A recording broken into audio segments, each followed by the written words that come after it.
We humans often talk about work-life balance, which popularly means separating work from our personal lives. But an average human spends a quarter of her life at work. And what happens at work does not necessarily stay at work. A bad work day spills into our personal space. We stay up at night wondering where we went wrong.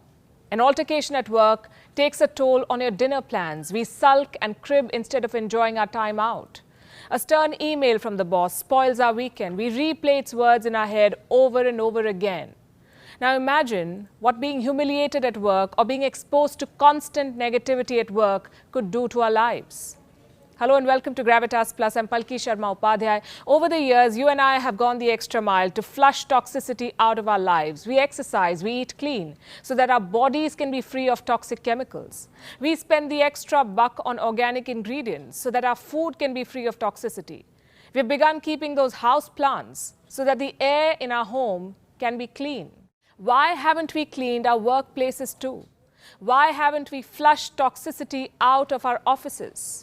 Just like toxic chemicals, a toxic workplace too can kill us. It can lead to heart attacks.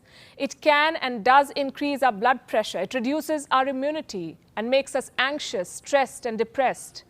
Many of you may be wondering what I mean by workplace toxicity. A toxic workplace is an unfriendly workplace. An office where people don't work as a team but against one another. A workplace where people gossip, play blame game, where employees pull each other down or steal credit for another person's work. A workplace is toxic, where employees are more focused on impressing the boss than doing a good job. A workplace is toxic, where employees fight. And I'm not talking about professional debates. Those are healthy and productive. But getting personal is not. Abusing each other is not. Keeping nicknames is certified toxicity. A workplace is toxic where there is groupism, favoritism, nepotism, also a culture of overworking. A workplace is toxic where stress is glorified, where working through weekends is normalized, where spending extra hours in office is celebrated, where an employee is almost always given no credit for her work, but mistakes are called out loud and clear. A workplace is toxic if the boss has a short fuse, if he insults, brands you as good for nothing, sometimes even questions your education and worth. Does this sound like a place you may know? Or does it sound like a place you currently work for? Have you been told that such environment at work is absolutely normal? You know, it happens. There will be better days. Offices are always like that. It's normal. Well, guess what? It's not. It's not normal. It is toxic. Toxic work culture can ruin your career. It can ruin your health, your mental well-being, and your time outside work. So allow me to think aloud when I say, why have we normalized toxic work culture? Why haven't we cleaned our workplace? Why haven't HRs done more to ensure that everyone at work is treated with respect, irrespective of his or her position? Studies say an organization is as much responsible for toxic work culture as its employees. Experts believe negativity at work flows from the top. If the boss is toxic, his subordinates are likely to follow suit.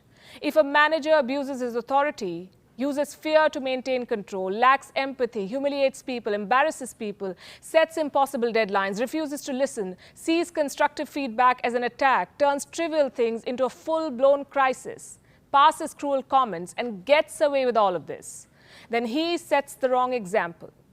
He signs an unwritten code that toxicity will go unpunished. Then mid-level managers start refusing to take ownership because they are scared of humiliation. Juniors pin the blame on one another because they are scared of being reprimanded or of losing their jobs. And the cycle continues, and it starts another cycle of gossip, rumors, peer pressure, and backstabbing. Employees start viewing each other as threats, not collaborators. They become afraid to speak up or to ask for help. Do you know what this does? It stunts your professional growth. People working in toxic environments do not grow, just like our house plants. Keep them in a dark place, and they will not bloom. They will slowly wither and die. We humans too are a product of our environment. If we spend too much time in a toxic environment, we come back home feeling anxious. We have nightmares about making mistakes at work, about being humiliated. We are anxious about going to work the next morning. Eventually, we start questioning our self-worth. We start believing that we really must be good for nothing. A toxic work culture does all of this to you. And sadly, it has been normalized. A lot of offices have normalized the culture of an inner circle. Everyone else is marked out of important emails, kept out of decision-making. It's called the clique culture, and experts list it as one of the top signs of a toxic workplace.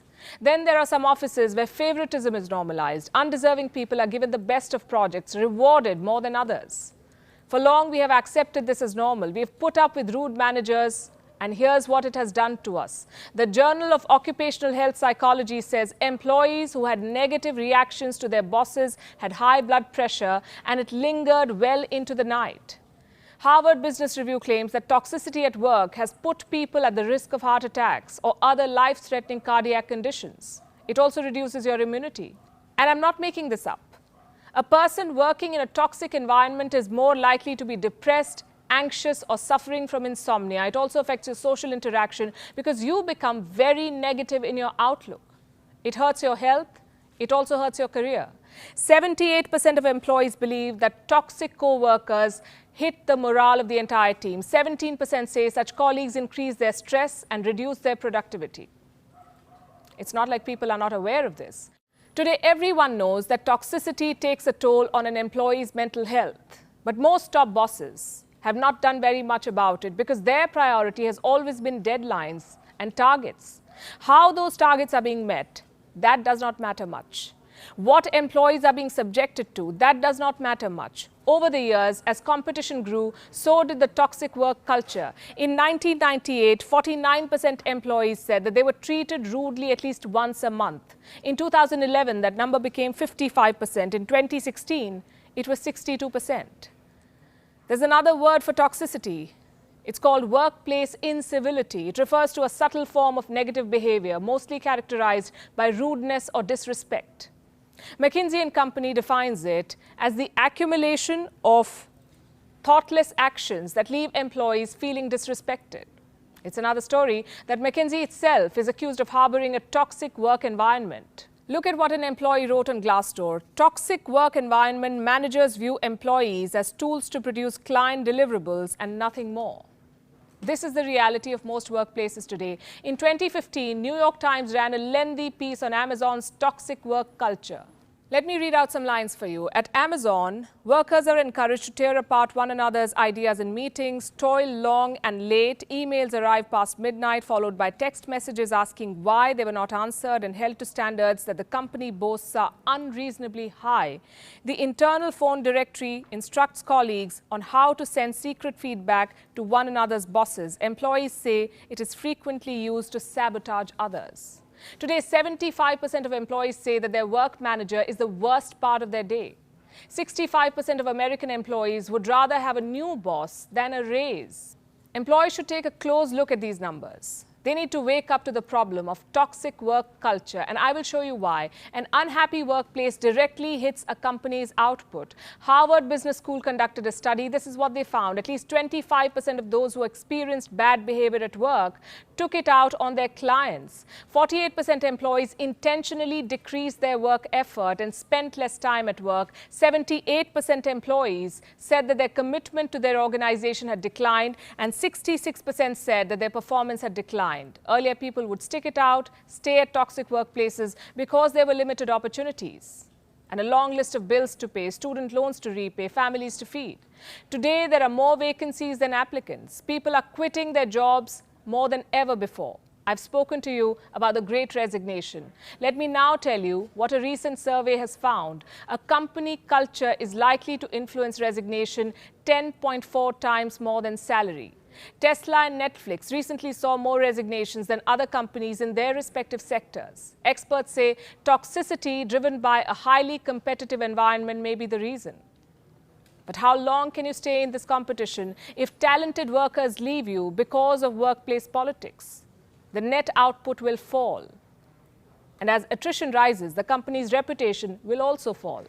I know a lot of companies are doing their bit to maintain a friendly environment. They're conducting internal surveys, taking feedbacks. But are these initiatives truly free of judgment and bias? Weeding out workplace toxicity needs to be coded into HR policy. As we enter the annual drill of reviews and appraisals, companies must remember that getting rid of toxicity is only as important as counting punch-ins and punch-outs.